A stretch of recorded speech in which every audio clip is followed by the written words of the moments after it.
नमस्कार, आदाब। मेरा नाम है सरवत और आप देख रहे हैं ऑर्डिनरी। निधि चौधरी अपने एक दोस्त के साथ शनिवार 21 सितंबर को दिल्ली के GK2 में साइड कार रेस्टोरेंट गई हुई थी।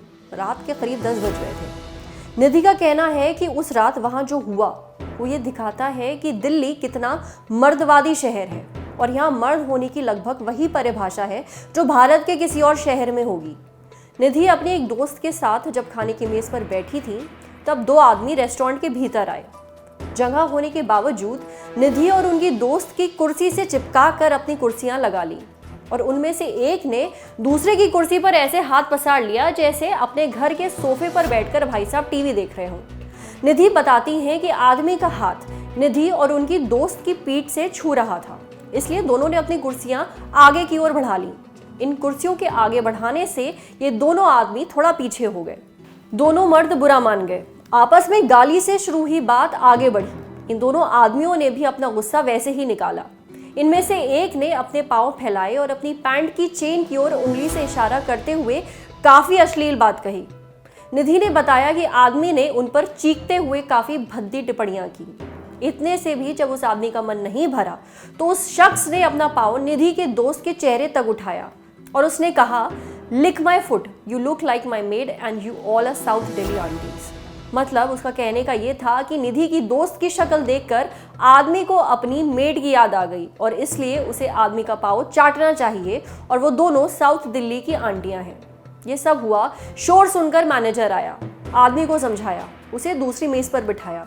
थोड़ी ही देर बाद दोनों आदमी वापस आए, निधि के पास वहीं आकर बैठ गए जहां वो बैठे थे। मैनेजर थोड़ा मददगार था, लेकिन उसे ये नहीं पता था कि ऐसे मौके पर क्या करना चाहिए। वो दोनों आदमी तब वहां से उठकर गए जब निधि पुलिस को फोन करने लगी। उस रात जो हुआ, निधि ने उसका पूरा ब्यौरा फेसबुक पर लिखा। ये पोस्ट अब वायरल हो रहा है।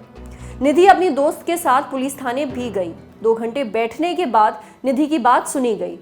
FIR करवाने में उन्हें 4 घंटे लग गए। DCP साउथ दिल्ली अतुल ठाकुर ने मीडिया को बताया कि दोनों आदमियों के खिलाफ IPC 506 और 354 के तहत मामला दर्ज कर लिया गया है। रेस्टोरेंट वालों का कहना है कि वो जांच में पूरा सहयोग दे रहे हैं। पुलिस को CCTV फुटेज भी मिल गई है। ये अपने आप में कोई ऐसा पहला मामला नहीं है कि किसी रेस्टोरेंट में लड़कियों के साथ इस तरीके की हरकत हुई हो। आए दिन हम लोग ऐसी खबरें सुनते रहते हैं।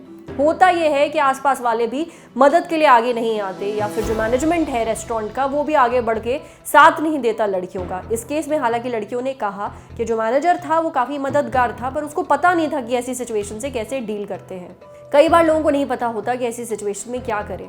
पर सबसे ज़रूरी चीज़ तो यह है कि अगर आपके आसपास ऐसा कुछ होता हुआ आपको दिख रहा है तो सबसे पहले तो आप पुलिस को इत्तला करें। आपके अगर आसपास ऐसा कुछ हुआ है या आपके साथ कोई ऐसा वाकया है जो हमसे शेयर करना चाहते हैं, हमें कमेंट सेक्शन में ज़रूर बताइए। अगर ये वीडियो आप फेसबुक पे देख रहे हैं तो प्लीज़ हमारे फेसबुक पेज को लाइक करिए। अगर ये वीडियो आप यूट्यूब पे देख रहे हैं तो हमारे चैनल ऑर्डिनरी को सब्सक्राइब करिए। साथ ही बेल आइकन पे भी क्लिक कर दीजिए ताकि जब भी हम कोई नया वीडियो अपलोड करें तो उसका नोटिफिकेशन आप तक सबसे पहले पहुँचे। Thank you.